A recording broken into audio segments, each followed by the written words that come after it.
Trying to put some tags in on Facebook real quick and then we can get going.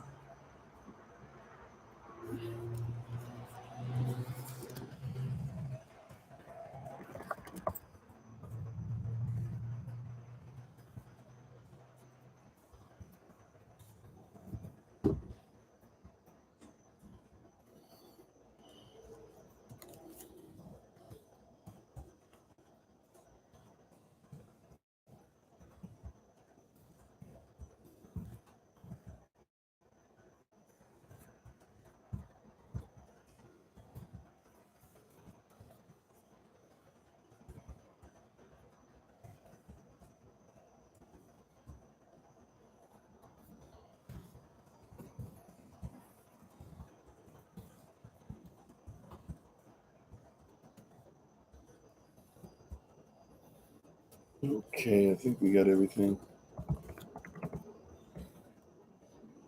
going.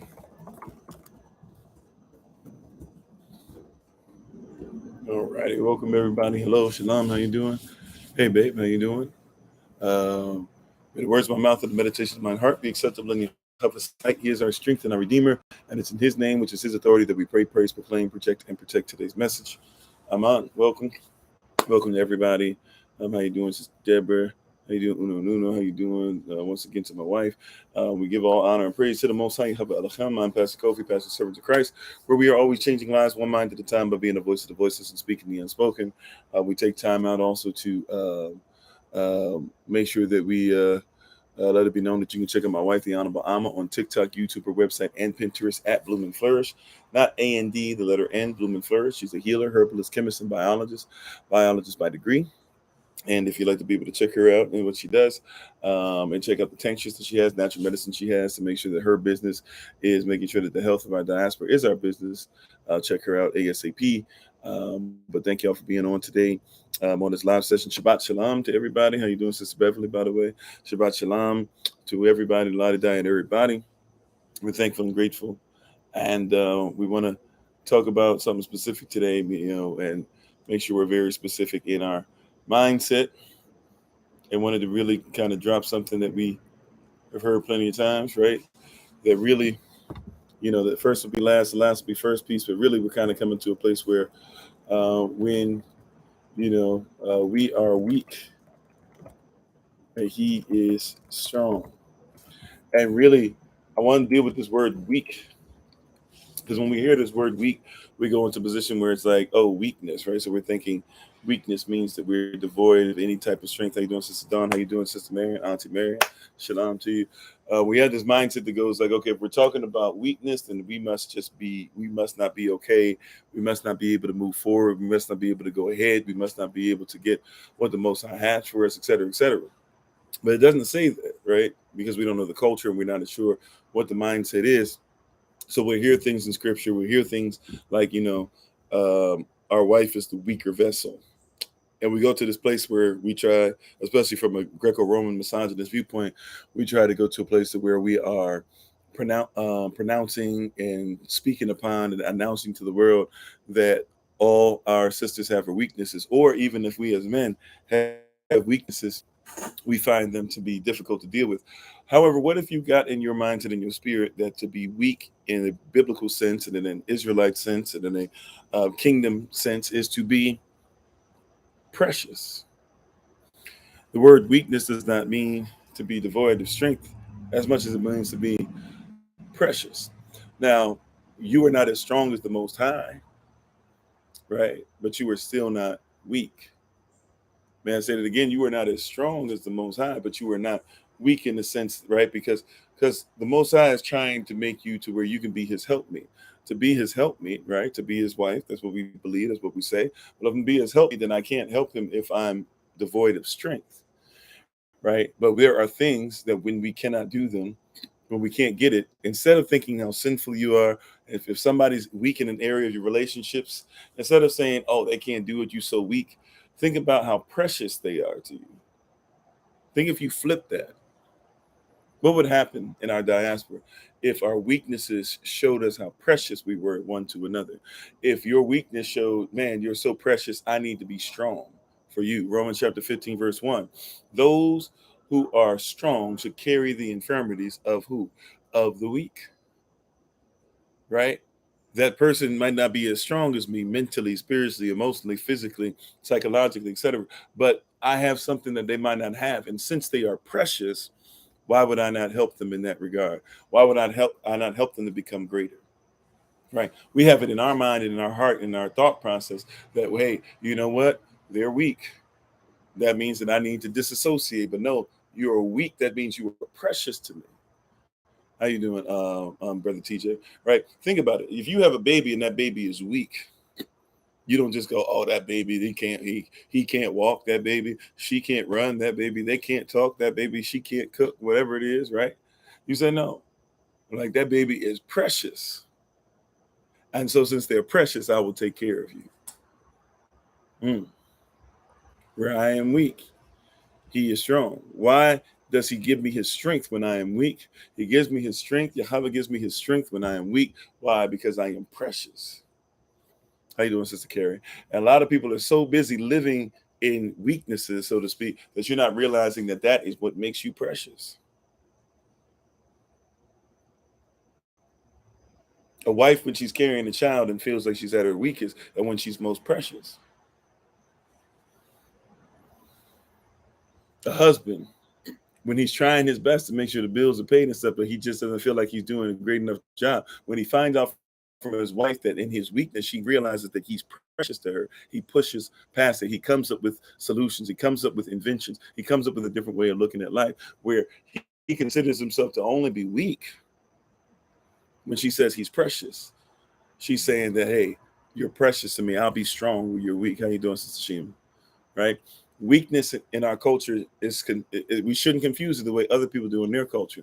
Weakness in our culture is not what other people do where we leave people hanging. Weakness means that we find people to be precious and we take care of them where they might not be ready to go yet, because they're still precious to us. They're so precious to us that when they're at their least, we consider that we need to be at our greatest. That's why the least will be the greatest will be the least, the first will be last, the last will be first. If you're last, but I love you, I won't allow you to fall so far behind that you can't catch up. So because you're last in your weakness, I realize that the weakest link in the chain means that the chain is no greater than the weakest link. So I will go and make sure that I strengthen you so that you can catch up, so that we can all be together rather than you be by yourself. The problem is that you find weaknesses in people, and because of the system you've been taught to partake in, and you're so used to being able to come down on people, you find weaknesses in people and you basically leave them hanging. And so here we are as a diaspora, to where instead of finding places to make ourselves stronger, we found reasons to be able to make sure that we go further away, rather than seeing a weakness and saying, hey, that means I need to pour in more. Right? When it says the wife is the weaker vessel, when it says the woman is a weaker vessel, if you will, it's talking about her being more precious. If something's more precious, then I don't want it to get broken. You pay more money often for what's more precious, do you not? Do you pay more money for what's for what you care less about, or do you pay more money for what you care more about? Right? Do you pay more money? Do you pay less money for the plastic vase, or do you pay more money for the ancient vase? Do you put more stock in a book that was written in 1611, or do you put more stock in a book that is written today? It's precious to me, right? The longer it's been around, the more issues it might have. Our elders. See, we're in a place where we can see this even pop up in our life. Yeah, you pay more for the ancient one, right? Like we're in a place where we see more of our elders going to nursing homes. Why? Because we don't think of them as precious. We think of them as weak. We take it on another culture. And because that other culture has arrived, now we say, oh, they're getting older, they're getting weaker, they have more problems with their bones, they have more problems with their walk, they have more problems with their lymph nodes, they have more problems with this. Let somebody else take care of them. They're too weak. I got stuff to do. They're too weak. I'm not trying to listen to them. They're too weak. I'm not trying to have them around. Right? But where they are weak, they are precious. So that's why we turn around and say, you know what? When I was weak, you took care of me. So when you're weak, I'll take care of you. Because when I was weak, you found me precious enough to be strong for me. So when you are weak, I'll make sure that you are precious to me and I'll be strong for you. That's natural affection. Too bad, though, that as we get closer to the end time, or we're in eschatology, we're in the study of the things that will last or those things that will not last, right? The end times, we're in a place to where, hey, people are without natural affection. There you go. That's my wife brings up a great point. Romantic thought doesn't think of anything as old or being valuable,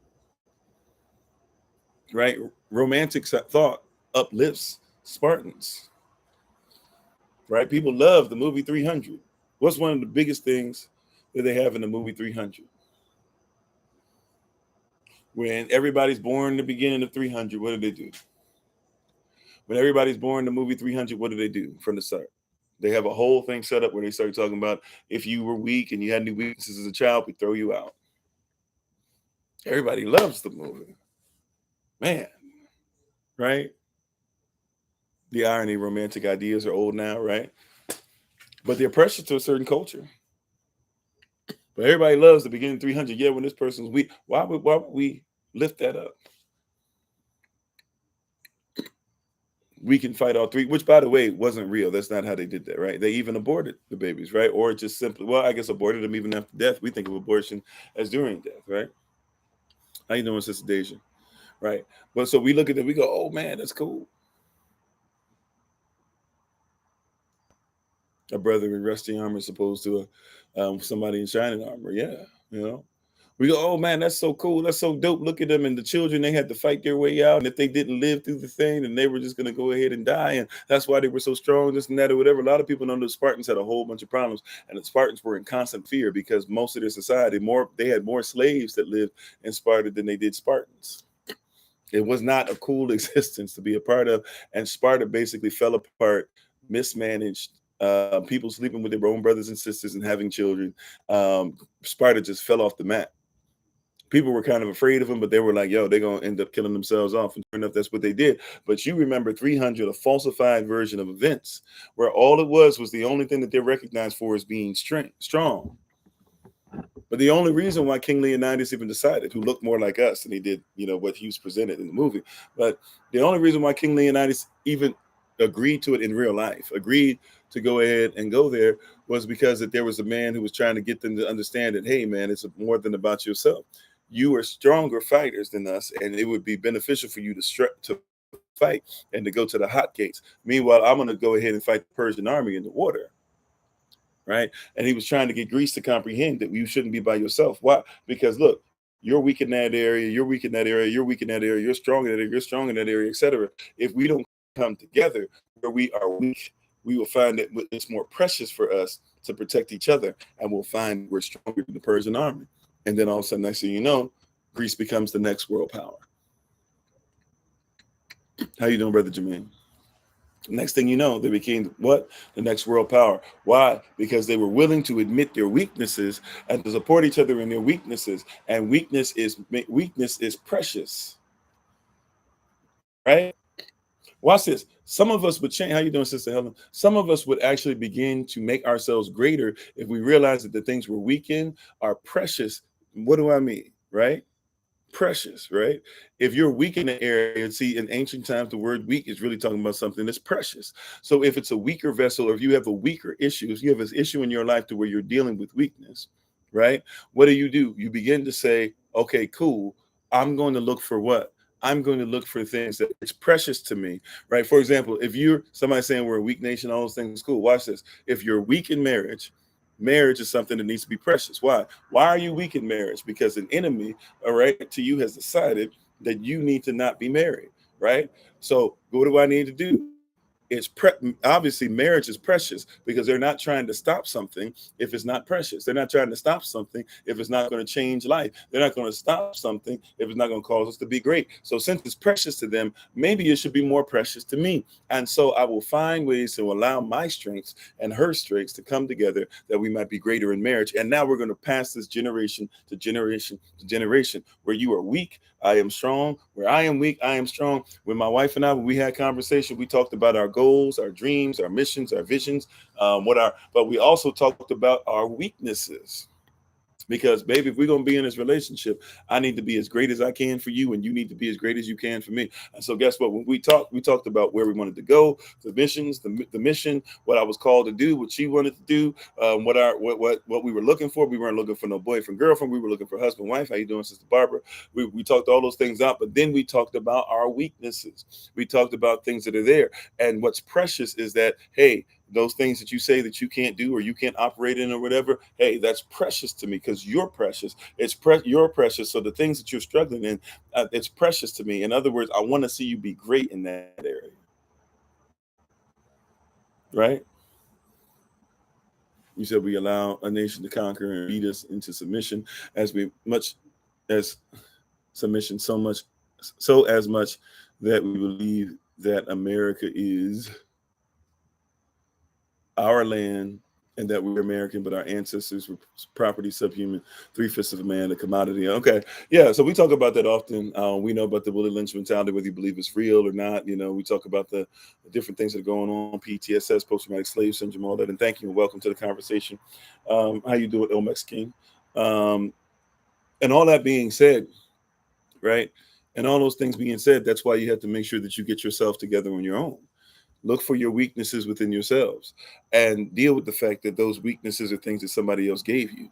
Find that your enemy is not trying to attack you. It's like we say all the time. People will say, "How you doing, Big Brother Thomas?" People will say stuff like, "Yo, you guys are you guys are this and that or whatever." Or people. Let's do it like this. We say as a diaspora all the time. We need to be better at this and we need to be better at that, and look at what they've done to us and look at what they've done to us. And it's true, a lot of stuff has been done to our diaspora, right? Real talk. We can't get past that. We're not going to deny that. We're not going to act like that didn't happen. At the same time, the same people who did that to you, are they going to really give you anything to be better? And if they rob something for you, here's the better question. If somebody robs you of something, did they rob you because you were poor, or did they rob you because you were rich? See, richness is different levels. There's levels to this. Somebody would be like, "Oh no, I'm poor, and all I had was $50." And some crackhead broke in my house and took my $50. To that crackhead, you were rich. Why? Because you're gonna get them what they need. Just because you don't consider yourself to be rich, right, doesn't mean that somebody else doesn't consider you to be rich. When the native part of us, rich in land, rich in custom. That's why they have an eagle that carries in one of their symbols for America. They have an eagle that holds in one of its talons that holds 13 arrows. Where did they get that from? They got that from the Haudenosaunee, the Iroquois nation, right? They got that from them. Why? Because the Iroquois nation, they came together. They were a group of people fighting. They said we need to come together to protect ourselves. They did all these different things. Right. And they came together. And what did they do? They had a guy that said, "Hey, give me one arrow." He broke it. And he said, "Look, by ourselves, we are easily broken." Right. But when we cover our sixes, right, when we can't cover our weaknesses, he said, "Now give me an arrow from each one of the founding nations of this Iroquois nation, of this confederacy." And then he tried to break it. He couldn't break it. And he said, "Together, we're stronger." Right. Why? Because I have weaknesses, but if you can watch my back and you can watch her back and she can watch his back, et cetera, right? Well, guess what? We are strong. It's because we are now precious to each other. Instead of just saying we're weak, so we're going to give up on each other, we are precious to each other. So now we put some things in order. We put some things in place. We have some rules. We have some regulations. We have what's called a confederacy. You said, is there a difference between rich and wealthy? Yeah, of course. Sister Brian, how you doing? Of course, right? Somebody who's rich isn't necessarily wealthy. Wealth is health, culture, education, finances as well, right? A lot of different things put together. Land, that's wealth. So you got a lot of people that are rich that still live paycheck to paycheck and are hoping that their company does well the next quarter so that they can maybe be able to take a breath. But they just as worried as some people who are sitting up there and making $16,000 a year. Is their struggle a little different? Of course. But they still out there. You'd be surprised how many people are rich and don't eat. And then you think they don't eat because no, like people that are rich, they got to keep up appearances. So they got to go out with their friends and stuff and act like, they're just not hungry. You'd be surprised. You said you're going to say something that I might not like and disagree with all of our influences from MLK to X to Frederick Douglass to Rosa Parks to Harriet Tubman to Barack Obama. Okay. Or what? I know you're trying to type. They're what? All of them are what?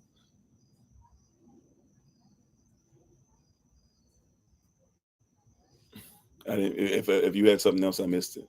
All it says is I'm gonna say something you might not like or disagree with, but all of our influence from MLK to X, to Frederick Douglass, to Rosa Parks, to Harriet Tubman, to Barack Obama, or what? I'm still not seeing it. How you doing, Sister Cynthia? Um, but you got to recognize who you are, right? And who you have the ability to be and who you're going to be. You said they failed in whatever they were trying to do.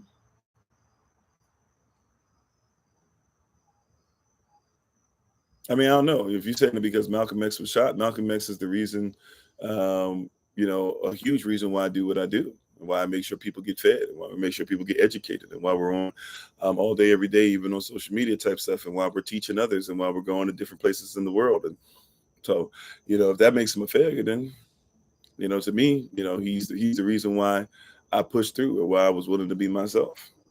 If you say you're right, like if you're saying they didn't get done certain things, but also we got to be honest about where they were. You said whatever message they tried to ended in failure because we're still here oppressed. So because one person couldn't save everybody, then they failed. If that's the case, I mean, I guess. I guess. I mean, but that's your perspective. I'm not mad at you. Okay. So is that an excuse for us to keep failing? That's your position, right? No shade. It's just, is that your position? That what's the point? Because if that's the point, if it's what the point, I'm going to be angry. I'm going to know these things. I know we need to change things, but I'm not going to learn lessons from what they did. Okay. Well, we could fail them if we do absolutely nothing upon it. Now, here's the deal. So also, here's another thing that's happened that we learn from, right? It's reality, sure. That's your reality you want to live with, right? That's fine. Um, you know, that's cool. That's your reality. Whatever. I don't know if it's brother, sister. I don't know if it's brother or sister, so forgive me. I'm not sure. Um, but at the end of the day, okay, fine. So here's the deal, though. Here's what I learned. Because Harriet Tubman made sure people had hospitals on their land, made sure they had a place to stay, made sure that they had some food. Sojourner Truth made sure that she spoke up for the diaspora, also made sure people had land and some food. You're a brother? Okay, I apologize. I couldn't say anything with your eyes. Forgive me. um, um, you know, um, you know, the Black Panther Party, they did a lot to protect people, but remember, a whole bunch of them were young in their teenage years, right? When they first started. Remember Fred, he's killed in 1968, same year MLK is, but he's killed when he's a teenager, right? What about Malcolm X? Malcolm X leaves the Nation of Islam and begins to talk about the African diaspora is getting ready to actually kill the same. Another brother was killed over in Africa. Kwame Nkrumah. We're just talking about American people right now. What about Kwame Nkrumah? What about Lumumba? What about Tulsa, Oklahoma? If you want to come back over here, if you want to talk about Rosewood, if you want to talk about Wilmington, the thing that you learn about all these things is that they had all meant well, but they didn't come together. I still don't understand. Well, I don't stand under your principle. I don't stand under the fact that we can't be better, right? For example, I don't stand under the fact that I have to have a 9 to 5. I live well without a 9 to 5, which is what our whole disaster should try to be about. I don't stand under the principle that I should make sure that I go to the store with food. We go ahead and forage for food or grow our own. Yeah, that's what we're in the process of doing. You're making an assumption that I don't believe in what you're saying, or that we're not in the process of doing those very things, right? So you're busy saying what I don't comprehend, or that's what you really mean. I don't comprehend what you're saying, not understand. But I definitely don't stand under the principle. It's not my standard, right? But I agree with you as far as that's working on it. We're working on getting the land together. Okay, fine. So, question for you: what are you willing to do to make sure that enough people in your diaspora can stay together and do? That's what we're trying to do. Once again, you're talking down about something. See what I'm saying? As it's, instead of it looking for weaknesses and saying, all y'all weak, y'all on my level, this and that. And I get it, because a lot of us be frustrated. I was at that point. You feel right? Like, are you going to move by yourself because nobody else gets it? Or what are we going to do? Are we going to start giving the word out? Are we going to start giving people things? Are we going to tell everybody? That's just, how many Black folk colored, original America, all those things, right? Because I'm a non-citizen national. I'm not a citizen of the United States corporation, right? So any way you want to call us, whatever you want to call yourself around the world, how many of us have heard that we need to make sure we go back to diaspora together? Now, how many people are going to leave just because you're saying you don't get it? At some point, there has to be some kind of ensample, or what we now call example.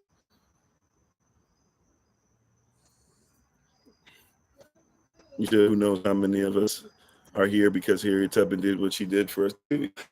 Waka Flocka would have followed Kanye's stuff and all these other people talking about, you know what, if all y'all that are here, man, if I was a slave, I would have just thrown me off the ship. I mean, that's fine and everything. That's what none of y'all are here anyways. You said we could talk about it, but only through action can true. Okay, so what action are you a year now? Putting together stuff, the fundraiser, trying to make sure people are attached. We have statements, we have stuff to put together, we have different things as far as law, all those things. You said MLK talked about it. Sure, he got killed when he started saying that we should have our own land and our own stuff. And he didn't come together with Malcolm X soon enough. Malcolm X got killed a week after that they had met, or at least he had met people. MLK was in prison. They were supposed to start working together. The problem was they didn't come together. You can keep talking about talking. The first things first is that, like, look, watch this. On the opposite end, and I know I don't understand what you're saying because I won't stand under it. I comprehend it, but I'm not going to stand under that principle. And that's okay. We have the right to disagree. You still my brother. Right? I want you to know that you're still my brother, right? But allow me to say this, right? I try to get together with a bunch of knuckleheads either. A whole bunch of people together, and you can have Liberia if you're not careful. And if your whole thing is, well, at least it's black-owned Liberia, it's still death, right? So I'm not going there either. There has to be a point to where at some point, before we start talking about the laws, rules, regulations, let me see where your mind is at. You know what I'm saying? Because if your mind ain't right, we ain't gonna be together.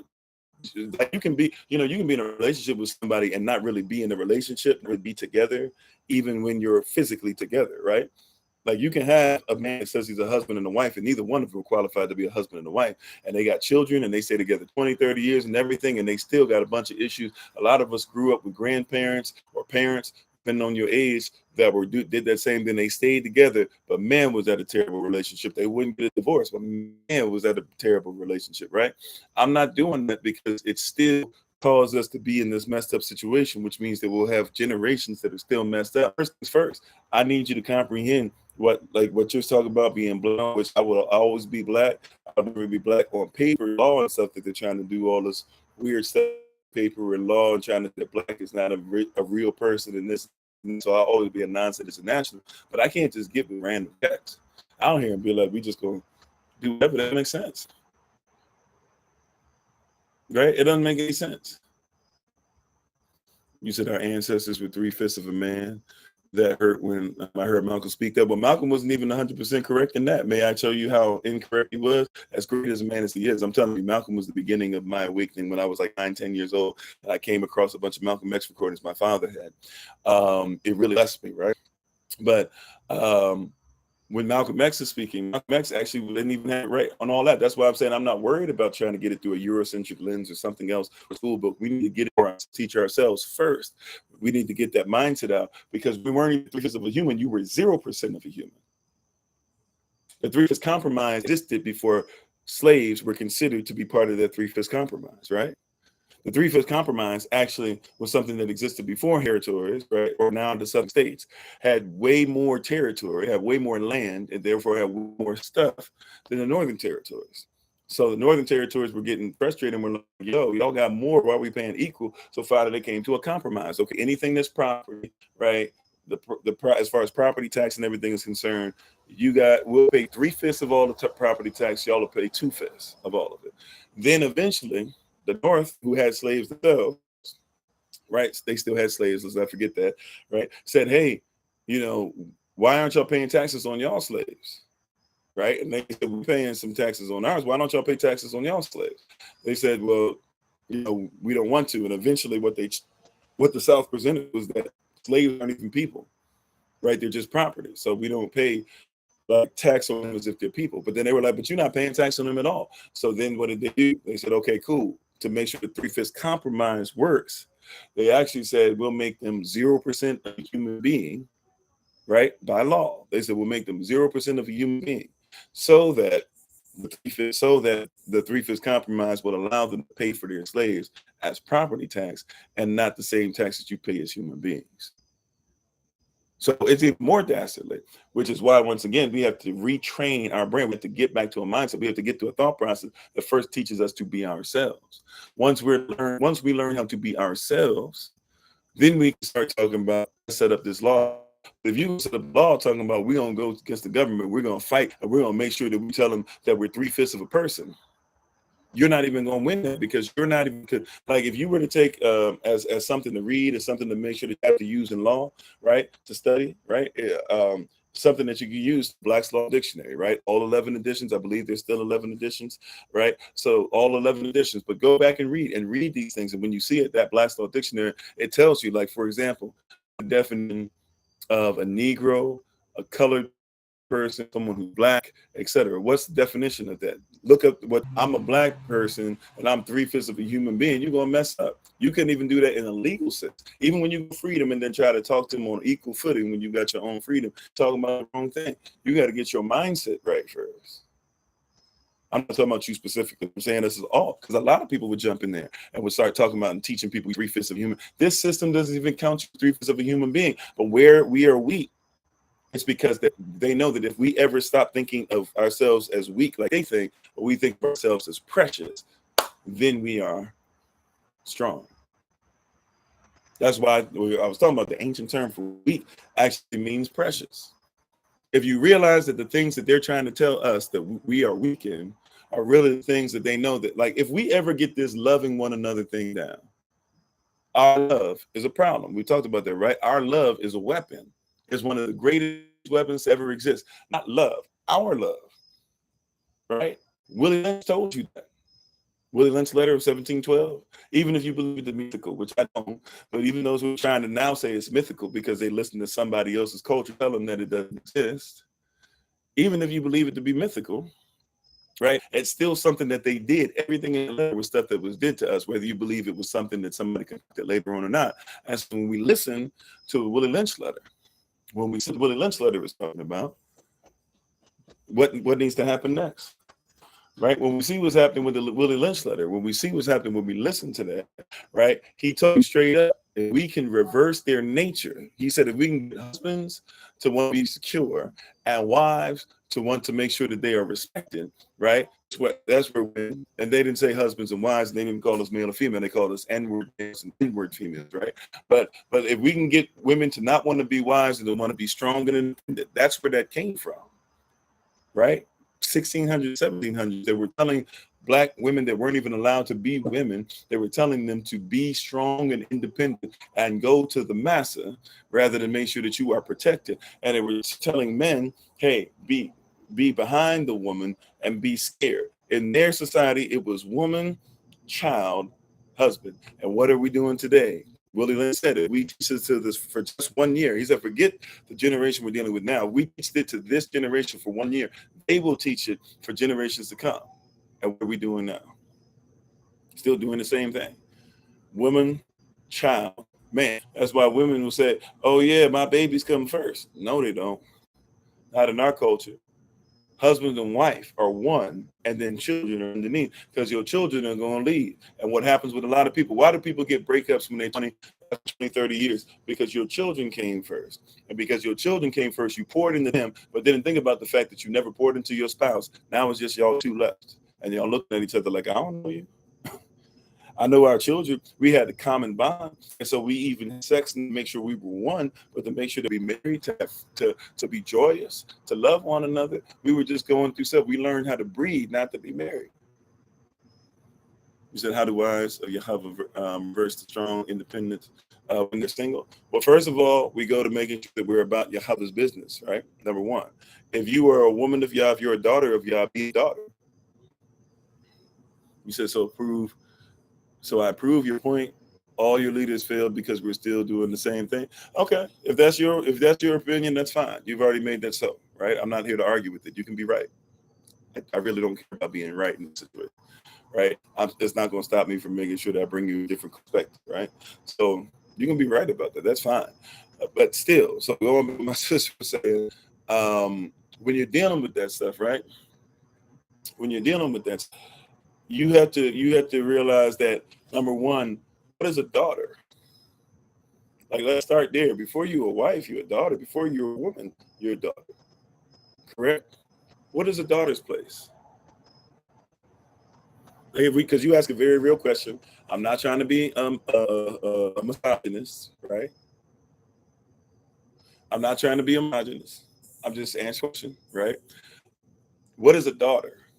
When you were a daughter, now some of us didn't have fathers, but a lot of sisters had fathers, right? Or even father figures. But let's say you had a father. What is it something that you expect from your father? And what is something that your father expects from you as a daughter? Ooh. Now somebody goes, oh, well, my husband, he not my father, he not my dad, he ain't gonna tell me what to do. Okay, well, just roll with me for a second, right? Let's humble ourselves. Okay. What is it that a daughter?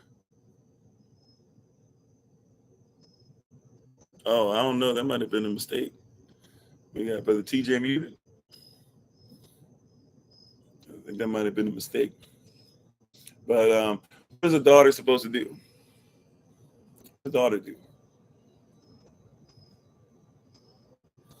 A daughter is looking for what? Protection and provision, right? But what does a daughter do? Protection from daddy, respect from daughter. And daughter expects that she can ask dad anything, right? And she lifts up dad. There's not one thing that she thinks that she can't get from her father, right? A father expects obedience. Now, he expects this, by the way, from all children. So this is not some, see, this is when we get messed up. Oh, that I expect obedience from any of them, right? Why? Because I have to be obedient, right, before anybody else is obedient, right? Yeah, dad is everything as a little girl, right? Even as a little boy, right? And mom is everything for a different reason, right? They come together to become every really. But dad is destiny, right? So first things first, treat Yahweh. You know how it says in the word, how can you treat Yahweh, or how can you say you love Yahweh, which is action, right? How can you say that, right? We can't talk about the level of how you treat the husband without saying how you treat your father, right? Right? You still treat your father. So first things, the question has to be, when you're talking about getting yourself together, right? How do you live under your father? Um do you present yourself as you the same way as you would before you come to a daughter? And not ever come, whether my physical daughter, whether a daughter of Zion, whether a daughter of SOC, whatever, you best not come in front of me just any kind of way, right? I don't, when I say daughters, I'm talking about young girls, right? You know enough about me to know, hey, don't come in front of Kofi like blah blah blah, right? Yeah, well, once again, we're getting there, right? We're just getting there. First things first, and daddy didn't train me how to be a husband. They gave me certain things, they told me certain things, but I didn't get it growing up, right? But once again, first things first, get it together as a daughter. It's like, well, can't take care of me, and I'm not going to do it, whatever. First things are, show yourself daughter. Show yourself a daughter, right? When you walk into, if you were to walk to a casino, but everybody stop and look and say something's about her, something different about her. If you go to the store with your friends, do your friends say something different about her? She's under a different kind of covering, right? Yeah, shows like home training stuff. Like a daughter is not allowed to dress a certain way. See, the problem is a lot of us are daughters or have daughters that kind of do whatever they want to dress, but dress, act. They even have words like, even though I don't, I don't like to say ladies and gentlemen because that means something else in a different culture, but y'all know what we mean. They'll say you should talk ladylike. What are they saying? There's certain things that women do. That's why I have, teas that people do. My wife, even though we haven't done it, like an African tea. Right? Some of y'all might have been the teas when you were younger. And what's the goal of a tea? That the older woman, this is what Titus chapter 2 says as well, that the older woman is supposed to make sure that they teach you about being a daughter and then for turning you into being a wife. Amen. My wife is saying that I don't play when it comes to dressing, these other father. That's something, once again, like, because whatever, watch this. If you can get it right for the father, I know you don't think so, but there's certain things you're going to be looking for in your father in your spouse. And one of the things you're saying is, well, I can't follow no man. Now you say I'll follow my father, but you're saying I can't follow no man. I'm haggling over price, if we be honest.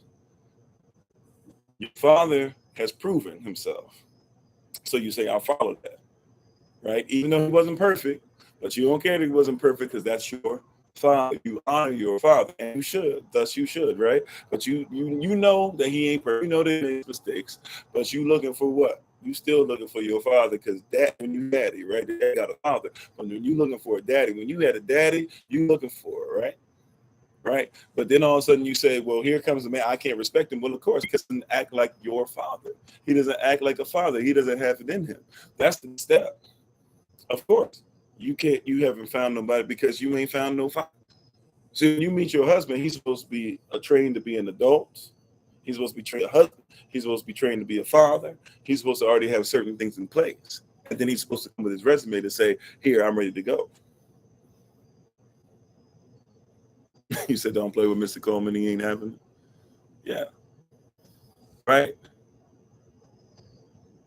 Right. Like you're supposed to look for father. You see, this is why fathers, we talked about this, was it last night? Our office. But we have a biological need. Some of us go by a biological clock. Some of us, right, whether that biological clock is I can't have babies or anymore, I'm not going to be able to have babies anymore. Some of us, that biological clock has become, I'm getting older and won't be no old maid out here by myself or whatever, right? All the different words that we use. And so we start making concessions. Start saying, okay, I know I need somebody on a father level, right? But also, let's be honest, what is a father level to many people? Father level is just based on what you've seen. If you ain't seen a father, it's going to be real difficult. One of the greatest things you can say to your daughter is tell her how beautiful she is, how pretty she is, how amazing she is, and how you always are ready to be able to do anything for her back, and they always do whatever you can to get her whatever she wants. Why? Because when some little Negro come around and saying, spread your legs for me, you say, spread my legs? Well, yeah, because you cute, baby. You know, you cute, you beautiful. Like, my father tells me that all the time. That doesn't mean that he tried to get between my legs, but you don't, right? Lack of father, or lack of even carrying yourself as you have a father. Your father or fathers, or your father's past, right?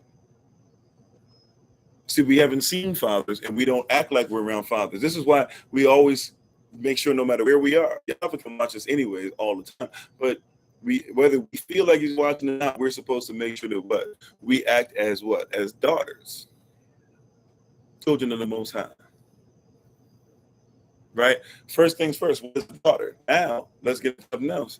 Not only what is a daughter, what is it now? What is it that we're now? What is it? Just because you're an adult female? What are some basic expectations, right? What are the basics that we should require from you, no matter if we're male, female, husband, mother, daughter, son, whatever? If I see you as an adult female, I automatically expect from you, and you should automatically expect because you're an adult woman. Okay, Sister Bree. Hopefully the phone situation gets better, right? What are some things that I should expect from you just because you're an adult woman? Have you ever thought about that?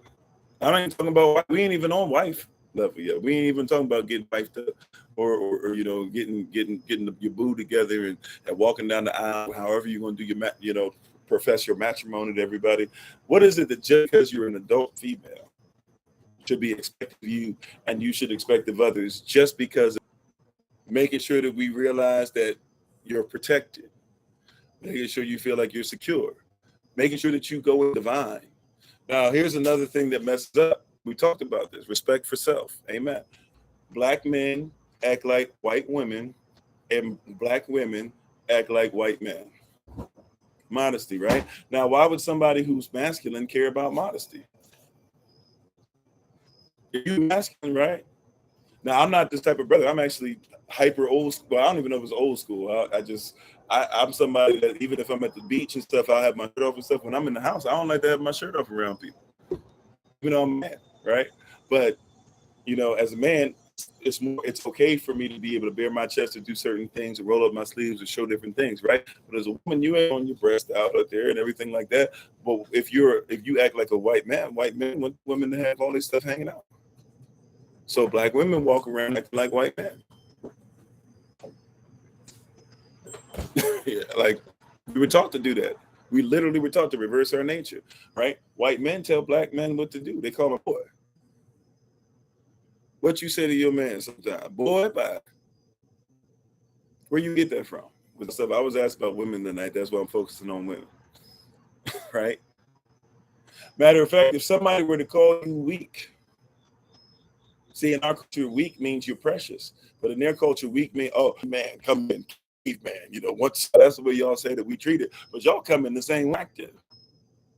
And so men start giving instruction to do. One day, husbands give instruction, right? Wives lay down law. It's their father and mother, but fathers and mothers should be husbands and wives, right? Just like us. Me, y'all say that we, at the end of that, that's your boo. If that's the one you're supposed to be with, he'd be looking at you like,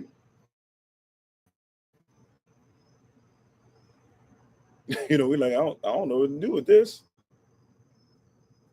right? And like that's how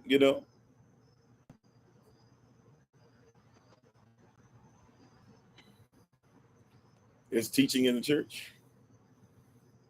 Yeah, in our culture, we don't date. So you wouldn't be caught with anybody that is not your husband or is not capable of being your husband. You ain't got no male friends, but you've been taught to have male friends, and males been taught to have female friends. Of course, you're going to start messing around with each other. You've been taught to be something outside of your culture. We don't date. You see what I'm saying? These are things that would be expected, but you would be secure in that. You said I addressed the controversial TDJ's response. Oh yeah, that's right. I forgot about that. Did we ever address that? I guess we never did.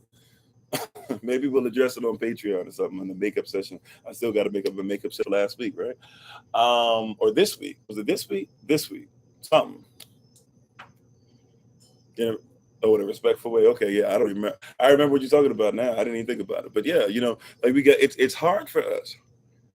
It was just 40 to 80 years ago that roles were defined. Now you're saying no defined role, but be a husband. You say be a man. What does that mean today? It used to be a man meant, make sure you take care of the bills, put your life on the line, struggle, toil. And when you come home, you shouldn't have to worry about too much of anything. Once a week, make sure that you give me some time, some real time, not just time, but give me, I don't care if it's an hour, make sure that hour is mine. Make sure it's something that is really there, this and that. Right? Yeah. So like, watch this. So if I'm talking to a sister, I don't know, we might end up going a little long tonight because that's that question. We can't just leave it out there, right? Even just for the recording. So if y'all got to roll out a little bit on us, I feel you. If you do, make sure you come back and support Minister Sonia tomorrow. Her and her guests. We look forward to hearing from them as they take over for the month of September, right? But real talk, like there's certain things that a husband is that a man is expecting, that another woman is expecting. Why? Because you are help me. You're the other side of this coin. There's certain things that I can't do. Is right. So if you're still trying to get us to live in reverse, it's not going. I don't have the same affection that you have naturally. I can give you affection. I'm not going to give the same affection to the children. But it's a contest. I can do anything that a man. No, we can't. I can't do anything that a woman can do, and you can't do anything that a man can do. I don't want certain things. I don't want to play childbirth. I done seen it. I witnessed it. I promise you, I don't want it. But you know what, sisters, even when they've seen it and witnessed it, they still want it. Right? Why? Because it's something that you're called to do. It's something I'm called to do. I'm not trying to get out of there and do something or whatever, but we have a very feminism type thing that just came over. But also, too, I get it because you weren't put in an environment. We're in the land of our captivity. So you were never really put in an environment that says that we will protect when you're divine, we'll protect it. Some brothers are starting to come out and acknowledge more. You're starting to see even on social media, but we never really said like if you need that protect, like we got your back. Don't worry about it. You don't have to say anything. We'll say it. Somebody says something about you, we'll say it. Somebody attacks you, that's what we're there for. We're supposed to protect, we're supposed to secure. We'll make sure. That's not even once again a husband-wife thing. That's as basic as a man. If there is a woman out there that beat in the street, people shouldn't pull out their cell phones. We as men should go roll up our sleeves, possibly get our weapons, and make sure that we're ready to do what needs to be done. Right. And when a woman doesn't receive the love of her father, she'll seek it from her husband, which is great. Problem with that, though, sometimes, to be honest, Sister Kendra, is sometimes she won't know what that love is. Right. Sometimes she won't know what that love is. So since she's looking for the love in a husband or a husband figure, she looks for anything, because there were never what boundaries. There was never what do husbands give, what do fathers give? Direction. Baby girl. Right. That's why, like, I was watching something the other day, and there was a sister trying to talk to, I think it was Preach from Alvin Preach. You know who that is? And there was a sister, and she was trying to talk about, she was saying, oh yeah, she was talking about trying to get married, and she doesn't want her to be involved with the process of picking out her husband. Your husband, you pick out your husband. And she goes, well, he's worse than I am. He's worse than I am at trying to make sure that, I get a husband or whatever, or picking out a husband. She's like, he's worse than I am. And it was like, yeah, he is, because he's a man. So he sees man, right? He speaks man. Okay. He knows man, right? He thinks man. Right. He knows man, he thinks man. So like when he sees that, he's like, oh, that ain't him. That ain't it. And not only does he know man, not only does he speak man, not only does he know husband, not only does he speak husband, not only does he know fatherhood, he speaks fatherhood, but also he'll be like, oh yeah, hold up, that's not the husband for you. And I know you, how you want your children to be. That's not going to be the one that can father those children. And I know us, and we're supposed to have generational wealth, and he ain't gonna make sure we get it. He's saying a bunch of stuff. You just think he's saying, oh, he ain't no good, or he ain't no value, right? He ain't constitutional. No, he's telling you, when your father say he ain't no good, what he's telling you is, yo, he ain't gonna give you them things that you need, right? And then your daddy's little girl, that means that what? He is little girl's daddy. When he sees you, he sees the little girl in you. Right. And as you go to be a woman, one of the things that he protects, no matter what, he's still protecting the little girl in you, the virtue, the verdus, the innocence. Even when you say, well, Dad, I know about that, I'm not innocent in that anymore. He's still there to protect what you're trying to say you don't need anymore. You said your father raised 6 children from your mom. You're his only blood child, and your mom competed with you your whole life. Yeah. And could have been. And by the way, even in that, the competition, there's a lot of stuff that we get to go into that. I'll leave that part alone for a second, because we have to do a little digging. And once again, I know we're going to be over time some. But yeah, so even in just certain things that a woman should present in our culture, our love, right? Our love, not love is a weapon. Our love is a weapon. It's the greatest weapon that we have. Yeah, it should be looking blindly, right? And so we have fathers, right, who are important to this. Now, watch this. We talked about what's expected of a daughter just a little bit. We talked about just a little bit of what is expected as an adult woman, right? In our culture, in our love, in our actions. What's expected of a wife in our culture now? It should just be progressive, right? What's expected of a wife? By the way, a woman also can own business, things of that nature too. We didn't even touch that stuff. Sorry about that, right? Trying to get to the nitty gritty of the question. Now, what's expected of a wife?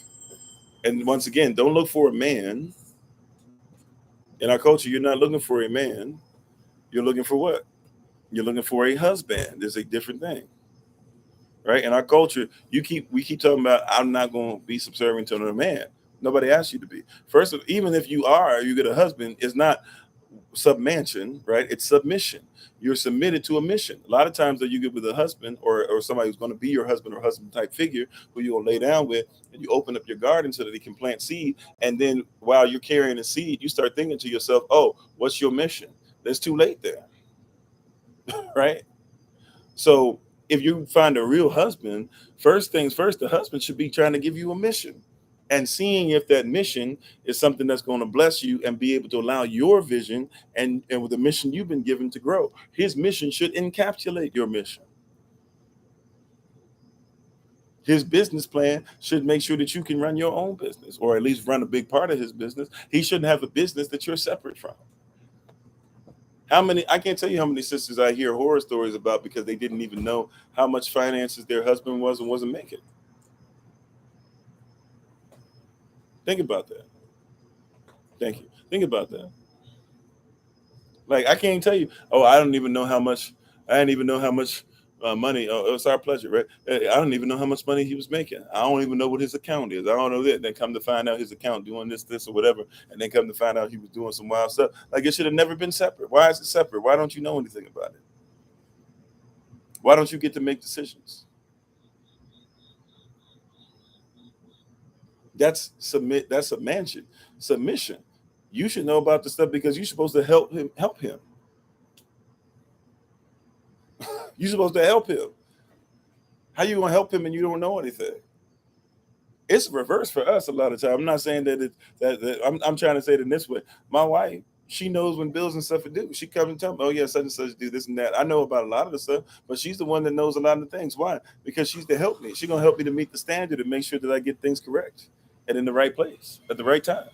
So there's certain things I don't worry about because my wife, like clockwork. Oh, this is due. This is due. Got to get this done. Got to get this. We're supposed to do this. We're supposed to travel here. This and that. I'll tell her this is the vision, and I'll give instructions. She starts laying down laws. Well, Kofi, we're gonna travel across country. We're gonna need this type of vehicle. You're gonna need to make sure that you do this. Where's the itinerary? Are you gonna actually do this? You be saying stuff, but you don't actually act upon. Da, da, da, da. Like she'll put it out there because she's laying down law based off of my instruction. I expect that of a wife. If you get with a guy, he don't expect that of you, but he starts saying bow down to me, then he ain't got no mission that's worthy of you. See, now we're getting into the thing. See, what happens with this, a lot of us are tainted. Can I be honest? Can we keep it 100? A lot of us are tainted, including myself. A lot of us are tainted. What do I mean? We got into sex. We got into marriage, right? And we didn't know that we were supposed to be pre-qualified as husband and wife. We weren't taught a lot of different things. Even if we had great mothers and fathers, they didn't necessarily teach us what was there. And we watched a lot of them even get divorces and things of that nature, right? We got with somebody who really messed us up. And now we ain't trying to ever really be with anybody again unless they meet every single piece of criteria, which means you're looking for perfection and you yourself ain't close to perfection, right? You should have known all this before you got in. Now you got in and now we got a trust issue because, hey, I tried to be a wife. Well, were you really a wife? Like if we go down the list of what wives do, can you say you hit everything?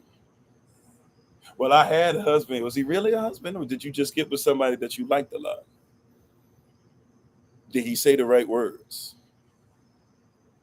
Did he make sure he knew scripture backwards and forwards? See what I'm saying? Like, was he the priest and prophet of his home? I know that's more a saying than it is a biblical verse, but it ain't wrong. Did y'all write up your own marital certificate so that you be separate from the system, or are you stuck to the government? Right? Yeah, true. And watch this. That's so alone becomes an expectation for some, right? Remember we talked about not too long ago that what you accept is what you expect. You accepted something that was beneath the standards of the Most High. So now you expect from now on that every man or every woman, we're talking about women specifically though tonight. So you expect that every man you come across is beneath the standard of the Most High, right? Accept the standard of the Most High so that you'll only accept the standard of the Most High. Did y'all catch that? Right? Because in the last piece, what you looking for, do you know what it is to be a mother? And some of y'all know, right? A lot of us know that we were not taught to be parents. It's every woman for herself. It's every man for himself when it comes to being a parent. I joked with somebody the other day. We were talking. I was checking up on a brother, and my man was like, "Hey man, I love it. I'm a parent, and I know you're a parent, and I got children this age and this age. Can you give me any advice about being a parent?" And I jokingly said, "It's every man for himself," in all capital letters. I texted him, right? And we laughed about it. And I said, of course, I'll help you out. But I was saying, like, yo, and don't nobody know what to do is what I was saying. But obviously, we have a standard that we can live by. Praise God. Right? But I was joking with him. I was like, it's every man for himself. Right? Abandon ship. Every man for himself. Because nobody taught us. So everybody are trying their best. Right? But nobody taught us how to be parents. Now take that into your first relationship, which should be what? As far as your sexual relationship, because sex is marriage and marriage is sex, it should be your only relationship. Like that. There should be only one person. Obviously, maybe death or something like that enters into the fray, right? And maybe somebody cheats. But if you find somebody that's dedicated and both of y'all have been trained in this your whole life, guess what? Guess what? You will have no problems. You said, what's the law or scripture? Which scripture are we talking about? For what? There's tons of them. I'm pretty sure you probably heard some of them. But which one we talk about? Universal Inquirer, right? But we don't go into these relationships with this first. So the problem is not that this doesn't work. The problem is that you have more than one. See, the reason why can we keep it adult? The reason why you got problems with your sexual experience and you're like, he don't turn me on like this, and he don't do this, or she don't turn me on, and she ain't a freak, and I need a freak a lady in the streets, but a freak in the bed, right? Because your standard is I slept with all these different girls, and some of them did this, and some of them licked this, and some of them did this, and some of them turned this way, and some of them let me use this orifice, and some that's what your standard is, right? So you get with this woman who's supposed to be your wife, and your standard is what? Everything else that you did with everybody else. You get with your husband. Oh, I had a husband, but he don't swing it like so and so did. Let's be adult. Let's have an adult conversation real quick, right? He don't swing it like so and so did, but he can't last as long. So and so could last all night. He go a good. He on his best days he can give me like 30 minutes, but he ain't really gonna give. That's your conversation, and then you talk to your friends and stuff about it. None of that was supposed to ever happen, right? Because y'all was supposed to be the only one. In every experience that you had, even if you wanted to try things out, it was supposed to be with only one person. And because of the love that you have for that one person, the respect you have for that one person, if that person said, yeah, we tried it a couple times, it's not really me, no problem. You still experienced it, right? With the one person. All right, cool, it's over. Instead, though, you bringing in stuff from other people, right? You got soul ties with other people. You still remember your first. Why do you remember your first? Because your first was supposed to be your only. And I know some of us, it was taken from you. I apologize, right? I wish I could explain it away. I wish I could apologize it away. I can't because it's not my, but that's that man, if I could give my life for anything, not just in general, but if I give my life for a specific thing, that people wouldn't have to deal with some of that stuff they got in their childhood, man. But it's not for me. But Yahshua gave his life for it, that he could cover that thing too, and that it could be pure, and that it can go in there as crimson as blood, right? But come out as clear as snow. But I'm saying that's what the conversation piece is, Tracy. No lie, right? No cap. No lies out here. No lies detected. We talk about men out here looking for breast proportion, the proportion of the breast and the size and all that stuff. Ladies be looking for the gray split pants. Why are you looking for it? Because you're looking for what? For what you had. I've had that, and so in my experience, if da da da da, but your experience is only supposed to be narrowed down to one person. Two shall become one. Two experiences become one experience. That's your problem, right? Two experiences. We're weak, and we need to come together. And well, see what happens is this: I'm not trying to purify myself and erase experiences that I've had. So I'm bringing experiences into the bedroom. A whole bunch of y'all, when y'all lay down with your spouses, or when you're going to lay down with your spouses, if you're not careful, what's going to happen with a lot of people. Y'all are going to have menage a trois, bare minimum. You know why? Because y'all aren't going to have experiences to where it's just going to be two people in the bedroom. You're going to be busy bringing everybody else's spirit in there, everybody else's experience. You're going to bring your mom and daddy, not their sexual experiences, right? But I'm talking about your mom and daddy, what they say about a relationship. You're going to bring what your grandpappy told you one time about a relationship. And you're going to bring what your friends told you about a relationship. And you're going to bring what your college fiance that it didn't work out with going to tell you about your relationship. And y'all going to try to get together, and you're going to be trying to have sex with one person, not realizing you having a spiritual and emotional and psychological orgy. You can't even get your mind right because you got so many different people you trying to lay down with. Purify yourself first. Go back. Watch this. If you ended up being married and now you're not married, if you ended up being sexually active and now you're not sexually active, go back to that little girl. Go back to that little boy. That little girl felt love from a father. without having to open her legs up. That little boy felt the love of a mama without having to make sure he would try to go between somebody's legs. They didn't need that. You didn't need that to feel loved. Why do you feel like you need it now? Because you're not pure right now. You're still attached, soul tied to somebody else. Now comes a purification process. Now comes some healing. Now comes some trauma issues. Now comes some one-on-one. You'd be surprised how many people want to become husbands and wives, but don't want to do one-on-one coaching before they find a husband or wife. You need to get yourself together. You need to get yourself together. You still dealing with trauma. What did Yashua say to the woman at the well before he could give her something that would never run dry out in her life? Before he could tell her the truth? See, a lot of us are women at the well. He said, you had 5 husbands. Y'all think that means that she had 5 ceremonies. No, she had been sleeping with 5 men, and the one that she was sleeping with now wasn't her husband. He said, address the impurity first. Go back to being a daughter first. Go back to where it wasn't about making sure you had to be, there's an old saying that says that the best way to get over an old man is what? To get under a new one. That's a saying that people say in our society, in Black society, if you want to call it that. That's a saying that we say. It makes 0 sense. Go back to being pure. There used to be something called the Wailing Wall in our culture, where if a sister was going to get ready to lose her virginity, she was going to go to the wall and cry out because she was about to lose her purity. That's how important it was. How many of y'all ever prayed or pray before you have sex? Like purity. Purity. Because what? The bedroom is undefiled. So keep it that way. Pray. How many of y'all pray before you have sex? Y'all think it's weird because you went to church and churches said you weren't supposed to talk about this. At least pray by yourself, but get to a point to where you pray with your spouse to cover what's going on and to make sure that no impure thoughts are coming in. How many of y'all make sure that you cleanse your bedroom? Some of y'all say smudge and stuff like that. Fine, smudge or use incense or whatever it is, but you walk around and you pray and you touch items in the bedroom to ensure that they remain pure and that you don't have impure thoughts. You know why masturbation is such an issue?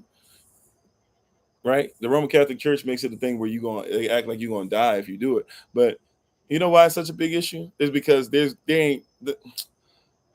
probably an example of somebody who's, able to do this. But I'm going to just go ahead and say it like this. Once again, this is real talk. This is adult conversation right now, right? There ain't no one I never heard of that's going to masturbate and not be thinking about somebody else. You got to pretend or something for a second. You got to have some kind of impure thought. You got to open up a magazine. You got to smell something. You got to do something. That's why it's such a big deal. And that's why it's frowned upon as much as possible. Right? Now that's weird, right? Well, it's just myself, it's my body. You know why? The Bible says when you get married that you don't belong to yourself. How dare you abuse yourself and do all this and get all these things and experience, but you don't belong to you. You're a wife. You're preparing yourself for your husband. You're a husband. You're preparing yourself for your wife. Why are you busy making sure that you, forgive my language, but why are you busy making sure you rubbing one out all the time?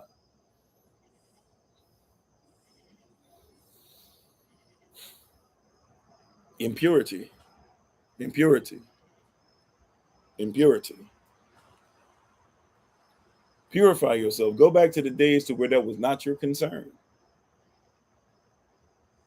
I can't submit to no man. Submit to the Most High first. You busy doing all that sexual impure stuff to yourself. You could never make sure you were submitted to the mission of a husband. You can't even submit to the mission of making sure that you ain't messing with yourself.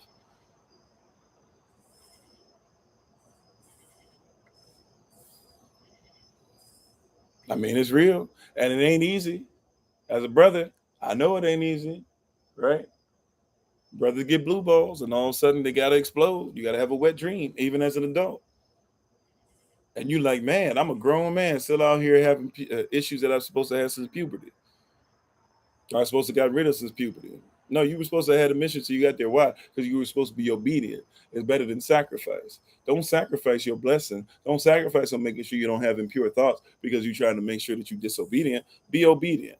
Every once in a while, brothers, if you by yourself, that means you might have to wake up to some sticky situations.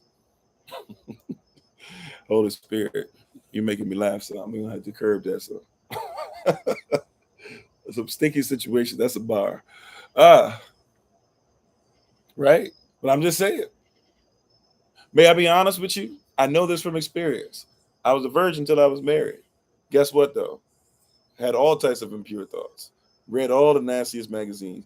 Couldn't get over the female form even before I could ejaculate. I couldn't even get over the female form. I was stealing books from Crown bookstores. If some of y'all remember Crown books, I was stealing books from them, and making sure that I ripped off the back cover where the thing was that would make it beep when it said when they knew that it hadn't been scanned or whatever. And I would run out the store with the books and stuff like that and taking them home watching. It didn't matter if it was muscular women. It didn't matter if it was National Geographic women. Whatever. Then I found the porno stash of my father. That was it for me. I was all in. Right, and doing all this different stuff or whatever, right? So by the time I got married, guess what? Even though I never physically had sex, I was still trying to do a whole bunch of stuff that was pornographic, stuff that these girls get paid money for to act like they like, even if they, being disrespected. You said would have never got this knowledge in the Calvary Missionary Baptist Church. Right? But we should talk about this. The most we get is somebody says, hey, go to sex ed class in school, and they're going to teach you how to have sex. They're going to start off the class by saying what? They're going to start off the class by saying what? The best way to make sure that you don't get pregnant or get an STD is celibacy. Now that we finished that one sentence, though, let's spend 2 more weeks telling you how you can make sure that you get ready to have sex. Right? But I'm telling you what happened, right? And so a lot of us are carrying a lot of stuff. I'm not even going in depth, right? When I told y'all I had an issue, I can't ever share with you because of some of the stuff that I went through would be disrespectful for me to share, not only to you, but even to my own wife, to myself, to Yahweh even, right? And be out of order. But y'all can see, like, I could talk about this if really need be, right? Because I'm honest about it.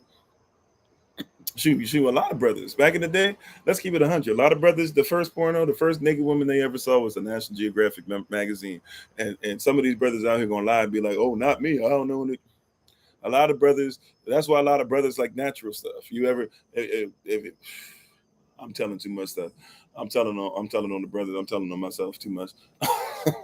but look, I'm just being honest with you. You see the women on there, you see all that stuff where, like, the breast is sagging. That's why a lot of men like to watch this stuff, and they like to watch what's called naturals. A lot of men don't even like fake breasts because the first breasts that they saw were natural.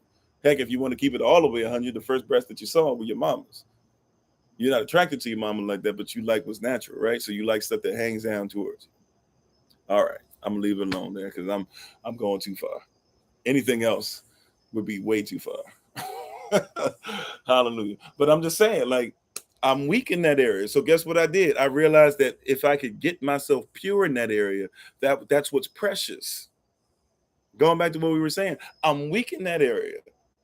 I told my wife that's a weakness that I carry. So we have things in place to make sure that I'm not looking at this. I'm not thinking about those things. And watch this. And it wasn't even a play. It wasn't even a play.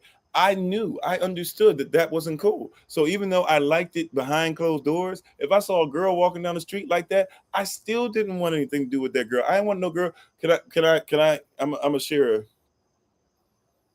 an honest term with y'all. This is a term I use. I usually just use it with my wife. You know what? I'm gonna keep it with my wife. I'm gonna just say it like this. When I see a bunch of girls out there, there's a saying I say with my wife, and I'm like, yo, that's too, basically saying that's too much. Like, that's too much. I can see that too much. I ain't no girls did it. We were in Vegas, right? And in Vegas, there was the girls wearing absolutely nothing, pretty much. One girl, literally, you could see her vagina. I'm not talking about with an imprint. I'm talking about you could just see it. Like, it was just out. Probably didn't know what was going on. It was like, what time is it? I'm not supposed to be out this time of day, right? Like, just out. You know what I'm saying? Like, they're like, whoa, okay. Like, Solomon, avert your eyes type thing, right? It's Vegas, though, so it is what it is.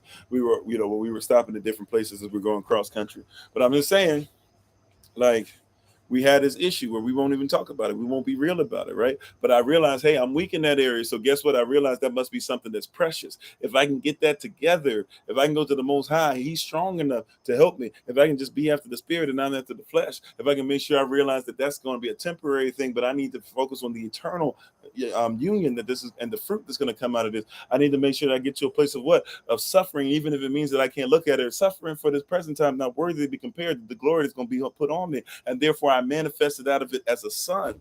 And when I manifested out as a son, right, then other people who were creatures, they started getting better of it. And now all those things, they work together. So I can talk to you all about it easily from a place of purity. See them affirmations? And it wasn't a period where it messed me up and I never got better for my wife, but it was a period. It was something that I had a continued conversation. Right? Like now the conversation doesn't end. Oh yeah, he had a sex problem. He had a lust problem. He had a pornography problem. It didn't stop there. It's gone further. It's gotten better. Yeah, Vegas was boring because if you ain't gambling, there was the point, right?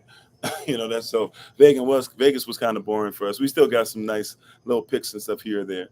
Maybe some of them be shown for you guys on Patreon, right? But I'm just saying, you know, you're dealing with stuff where we got to go back to the purified state. We got to go back to the purified state. Fine, you went through it. Fine, that dude was messed up. Fine, you didn't, this and that or whatever. But it doesn't mean there's no husbands. It's like when you hear people, man, I ain't gonna find no husband. Where's the last? Like, okay, you don't have to answer this question. I just want you to think about this, sisters, and then we're gonna get ready to take our leave. We're all over time, anyways. We need to be ready at 8 a.m. Eastern New York time on Kofi_43. Real talk, sisters. Those of you who are married, you don't have to answer it. I'm not asking you to answer it. I'm just keeping it 100 with you. Those people who you've been married to, I'm talking about sexual relationships, because that's what it is. Sex is marriage, marriage is sex. All right? You ready for this? You ready for this? Those people you've been married to before, where did you meet them? Did you ever meet them in their work? Did they ever find you and did they ever present you with this is what I'm going to provide? This is how I'm going to make you feel secure. This is what I need to feel respected. These are the things I'm weak in. What are the things you're weak in or whatever? How did you meet them? Where did you meet them? Did you have any conversations like that? Did you meet them at the club? Did you meet them at the church? Church can be more dangerous than the club because everybody come there lying about who they are anyway. That's why when you ask people, how you doing? They say, blessed and highly favored, because they don't want to tell you how they doing.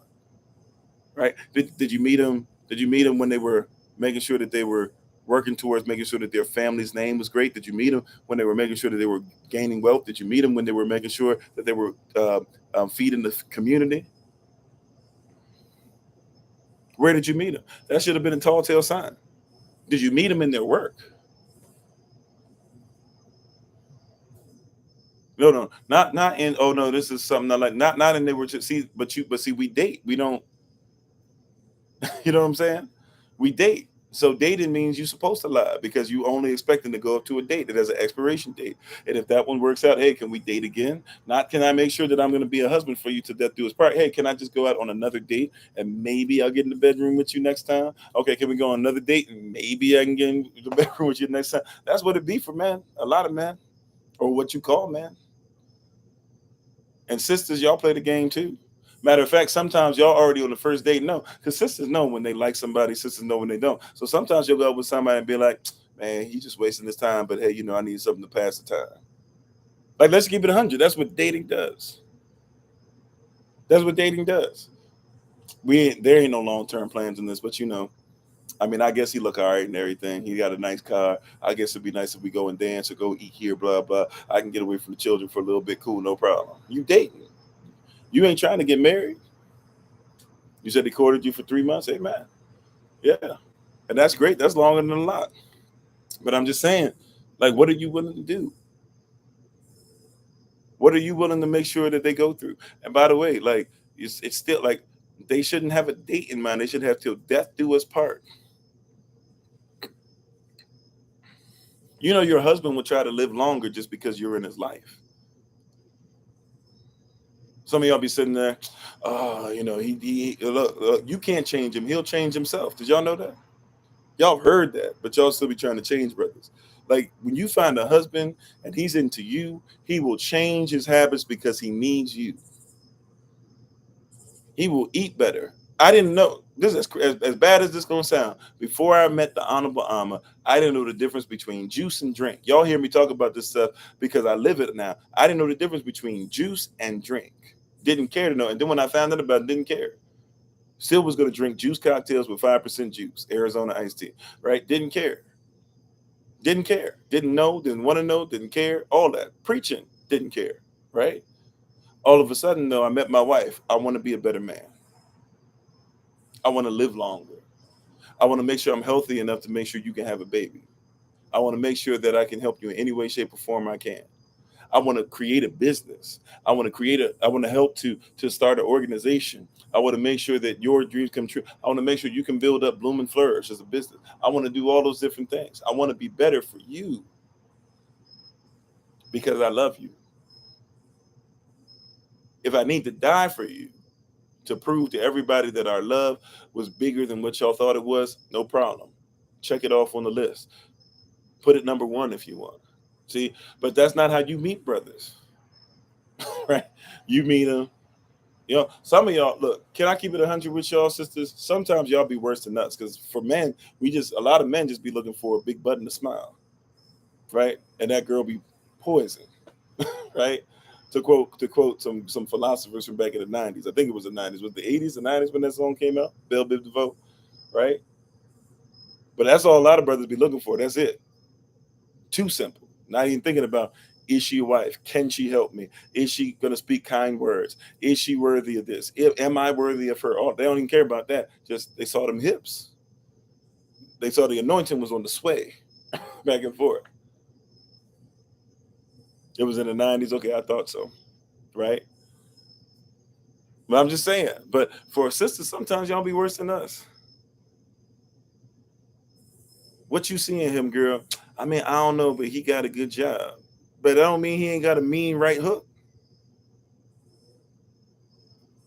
Girl, what you see in him? Well, he got good credit. Girl, what you see in him? He got that good hair, girl. He we gonna have some pretty babies. I ain't saying that's everybody, but let's keep it 100. Y'all ain't gonna act like y'all ain't ever heard none of that. It gets even worse though, because see, you think you're doing well, but you're not. Girl, what you see in him? Well, he just speaks so well of me and everything all the time. He just speaks so well. Well, what about his belief in Yah? I mean, he don't really talk about Yah like that, but like he just speaks so well. He's kind. He opens up doors. Well, what about his relationship with his mother? Well, I haven't met his mother yet. Every man when he ready to go, he take you to his mama. I ain't lying, Sister Deja. Yeah, girl, what you seeing him? Well, I heard him preach the other day. That don't mean nothing. You better check that boy out. You know what I'm saying? But not nobody up in SOC talk about I got with a preacher and you ain't even checked him out. Talking about can y'all make sure that you do some coaching with us because I'm coming straight for his knowledge. I'm coming straight for the head because you ain't gonna mess with my spiritual daughter or my sister or my mom or my auntie and you go mess around. No, no, no, no, no. Because I will leave wherever I'm at and I will come and I will beat the brakes off somebody about my family. Y'all better for me. Just I'm asking for me. Please don't get with nobody that you ain't making sure you checking out. Please don't get with nobody that you ain't making sure you doing no life coaching, marital coaching, stuff like that. Please don't ask me to participate in something and then come to find that you put my name on something because you gonna put me in jail. I beat the brakes off cats. Right? I stop live sessions. Now, this is my wife, of course, but I stop live sessions and I look to see if I need to go ahead and be ready to take somebody's life because I've come to find out they might have tried to put their hand on my wife or then they definitely put their hand on my child. I got to do something to you. So please, just for my sake, I'm just asking y'all, please don't do that. Please. I'm just saying, because it'd be craziness. It's like you ain't never you never checked him out. You never checked his story, right? You never checked the store. You never tried to see. What was up with this guy? You never asked anybody about him? You've been seeing him 3-4 years. Y'all get married and then you never saw he was going to give you the okay. Like, I could have seen that coming a mile away.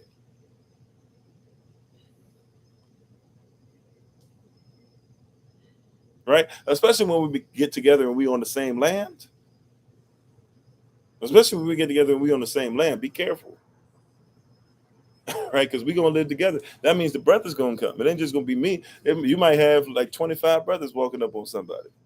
Or rolling out one night. They said, you wake up, girl, where they all going to? Shh, you hear what happened with sister so-and-so? Ooh, girl. Right? Because we're supposed to protect. It's in us. It's in us. It's in us as a community, right? But once again, purify yourself. I feel like we covered this. We touched it, right? We kind of went around the world and came back, or around the we went. Yeah, we. It's okay to say that we went around the world, around the cosmos, around the adats, and came back, right? But I'm just saying, be careful with that, man. Be careful, sisters. And it's hard, right? But once again, I'm telling you, it's because most of us have already messed this up. Men, it's hard because a lot of us have already messed this up. We already laid down with people who wasn't no good, right? That's what we call them, no good, right? So they wasn't of no value, no constitutional value. They had nothing to give us, right? I'm not saying all of us. Some of us, unfortunately, whatever's happened with our spouses or whatever, right? And we pray, yeah, and I pray for y'all a lot more than y'all know. Because to lose somebody, I don't know what that is to lose somebody to death, but I did see my father lose his wife 20 years ago when she was still a young woman. And I see still to this day how it affects him, right? So that's something you never get over. So I pray for y'all more than y'all might think, right? I pray for y'all more than y'all might think, for real. I might not say it because I don't even know how to express it. If y'all need to talk about it, we can. But I don't even really know how to express it because it's not a pain I deal with. The only thing I really do with my father is just like check on him and just be like, "How you doing?" And you know how fathers do. I'm all right, and I realize he ain't all right when he say he all right. So I just kind of sit there with awkward silence for a little bit so he knows that I'm thinking about him. But I really don't. I'm be honest with you. I really don't know. I know that we mourn together and stuff like that, but I really don't know how to deal with that yet. I'm learning. I'm learning. But that's a pain that a lot of people have, right? So we pray for y'all a lot more than what y'all might think, especially in that regard, in that area of life. However, uh, however, like a lot of us, we got into stuff and we were in relationship with people that really didn't have our best interests at heart. And if we be honest, we didn't have our best interests at heart. They didn't have their best interests at heart. They didn't know any better. We didn't know any better. We were trying to make it work. We did the best we could with the knowledge that we had. And eventually it just couldn't work anymore. And some of us realized we're better at even parenting apart, unfortunately, than together, because we're still not necessarily husbands and wives, nor do we need to be each other's husband and wife, right? Especially if cheating's been involved or if people have had sex with other people in between. At this point, that some of that is just, hey, leave it in the Most High's hands. But I just want to say this before we close, that purity piece, because the question was asked specifically. How do I deal with the man? Once again, submission. What is the mission? It's not the man's mission you need to worry about. The man's mission should be your husband's mission. Be about your husband. Become his daughter. Do what daughters do for their fathers. Right? Because here's something that y'all also aren't going to want to hear. But when you find a real husband, your husband comes before your father too. Watch this. This is gonna mess with some of y'all real bad. I'll let y'all sleep on this a little bit. I'll explain it a tiny bit, but I'll let y'all sleep on this because we way past our normal time for the evenings. When you get married to somebody, as long as you're in his will, your husband's like, listen to your spouse before you listen to me sometimes. Oh no, what you do? See, I knew this was a cult. Husbands and wives are supposed to do this. The bedroom's undefiled, right? You ain't calling out to your husband. Some of y'all say, oh God, and stuff like that, but y'all don't be like, yeah, yeah. I'm tripping right now. But y'all don't be sitting there, what y'all say? This is embarrassing for some of y'all, but real talk. Y'all be calling whom what? Daddy, don't y'all? And he be calling you what? Baby. Not just in the bedroom, but y'all say that even outside the bedroom. right? But we can go even more because some of y'all are like, that's not biblical enough. So, okay. Let's put it to you like this. Sarah sins, Abraham sins, Abraham has a baby with Hagar. Sarah comes to Abraham and says, get that trash out my house, basically. I don't like that girl no more. Get her out of here. I want her gone now. Get her out. That means put her in the wilderness.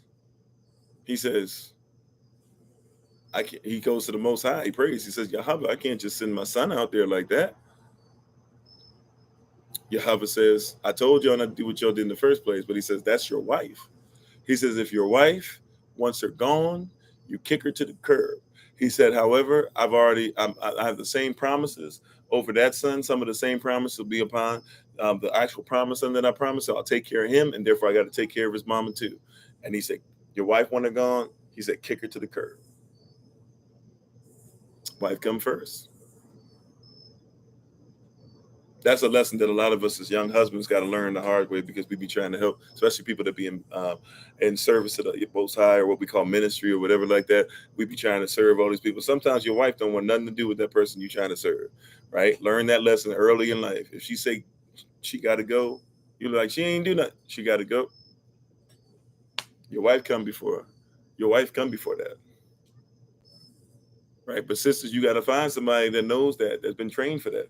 A lot of us weren't trained for that, so we don't do that. Why you keep talking to, and not just girls either. Why you keep talking to that guy? I don't trust that guy. Whenever he come around, do this. That's just a man of y'all. He's just trying to get better. This and that. I don't like his spirit. Okay, guess what? She come first. But I've been called to this, and he's one of the most faithful people. It don't matter. She come first. She says she don't like him. Get rid of him. Let Yah take care of him. That's, you ain't him. You sowed the seed. Look, some plant, some water. Yahweh gives the increase. Get rid of her. Get rid of her. Promise you it'll help. That's a little something right there. And sisters, same thing with your husband. Your husband's be telling you he feel disrespected by this one and that one and this one and that one. Y'all be sitting up there. That's my girl. He don't know you. You don't know what you're talking about. At least she was there for me when da. You don't know this and you don't know that. I know this much. He keep feeling disrespected, and he gonna act out. I ain't talking about putting his hand, but he gonna act out, and you ain't gonna like him when he act out. You ain't gonna like him when he just like, you know what, forget it, I'm done. Why you done? Why you done? I told you I don't like these 3-4 that you keep bringing over here. You keep disrespecting me. Disrespecting him is like not making him feel secure. It's like not giving him affection.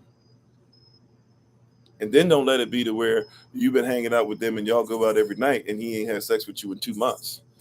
I be trying to tell y'all don't believe me when I say it, but we pretty simple creatures. Respect your man, give him sex. If you want to put a cherry on top and learn his love languages, he ain't gonna say nothing. But how can I serve you for the rest of his life?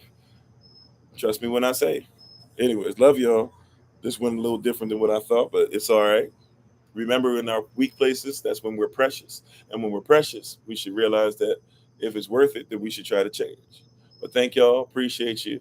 Take care of each other. We'll see you tomorrow on Kofi_43, 8 a.m. Eastern New York time.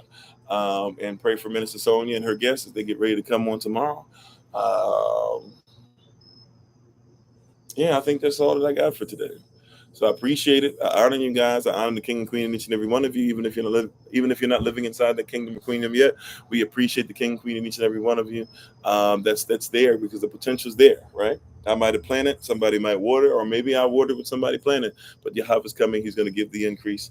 Take care, Yashadel. Remember who you are. Love yourselves. Honor yourselves. And if you didn't have some of these things, it doesn't mean you can't receive any of them. Work on the purification process, though, so that when your blessing shows up, husband or wife, job, well, hopefully better than a job, but if it's job, work, business, love, relationships, friendships, whatever, purify yourself so that you're ready for everything that Yahweh has for you, because he got way too much for you to not prepare for it. All right. Take care. We honor you guys. We'll talk to you guys tomorrow. Please check out my wife, Amma, once again on TikTok, YouTube, or website, and Pinterest at Bloom and Flourish, not A&D, the letter N, Bloom and Flourish.